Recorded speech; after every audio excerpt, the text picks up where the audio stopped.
پھر ایک امتحان پڑ گیا، میں اجتماع میں تھا رائمنڈ کے پچھلے سال، اس کا میسج آ گیا میری فلم تلاش آ رہی، اس کی کامیابی کی دعا کرو۔ اے چنگی بڑی، میں کہا اب کیا کروں، جواب دینا بھی ضروری، دعا بھی نہیں ہو سکتی، کیا کروں۔ تو جب وہ میسج آیا تو میرے سامنے کوئی 10-12 علماء بیٹھے تھے، میں نے کہا بھائی یہ میسج ہے، اس کا جواب دو۔ کہا جی یہ ہمارا فیلڈ نہیں تمہارا ہے، تو ہی جواب دے۔ تو میں سارا دن سوچتا رہا، مجھے کوئی جواب سمجھ میں نہیں آیا کہ جان بھی بچ جائے، جواب بھی چلا جائے۔ پھر اگلا دن بھی گزر گیا، مجھے کچھ سمجھ میں نہیں آیا۔ میں عصر کا وضو کر رہا تھا، ایک دم اللہ نے ایک مضمون دل میں ڈالا، تو میں نے فوراً بیٹھ کے اس کو میسج کیا کہ عامر بھائی جو کریٹو ہوتا ہے نا ذہن، یہ اللہ کسی کسی کو دیتا ہے، تخلیقی ذہن یہ اللہ تعالیٰ کسی کسی کو دیتا ہے، ہر ایک کو نہیں دیتا، اور یہ اللہ کی بہت بڑی عطا ہوتی ہے۔ اور میں نے تمہارے ساتھ جو وقت گزارا اس میں نے دیکھا کہ اللہ نے تمہیں تخلیقی ذہن دیا ہے، تم کریٹر ہو۔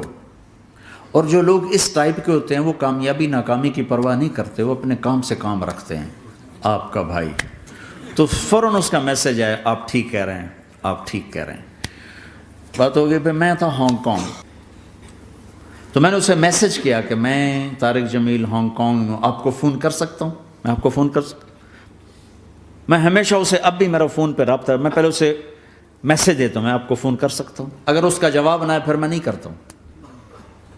کبھی وہ خود کر لیتا ہے، کبھی وہ میسج دے دیتا ہے کال کر لیں۔ تو تھوڑی دیر بعد اس کا فون آ گیا، کیونکہ میں اس وقت دلی میں ہوں، کانفرنس میں تھا، تو میں نے آپ کا میسج دیکھا تھا، میں اٹھ کے باہر آ گیا ہوں، ابھی آپ سے بات کر کے پھر میں جاؤں گا۔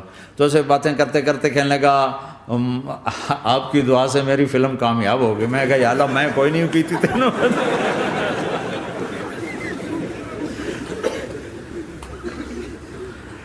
بھائیو محبتیں بانٹو، نفرتیں تو پہلے ہی بہت پھیل چکی۔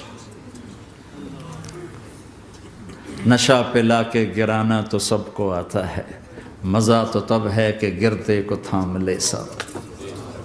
برے کو برا کہنا کون سا مشکل کام ہے، برے کا ہاتھ پکڑ کر سینے سے لگانا، برائی سے نکالنا، کام تو یہ ہے۔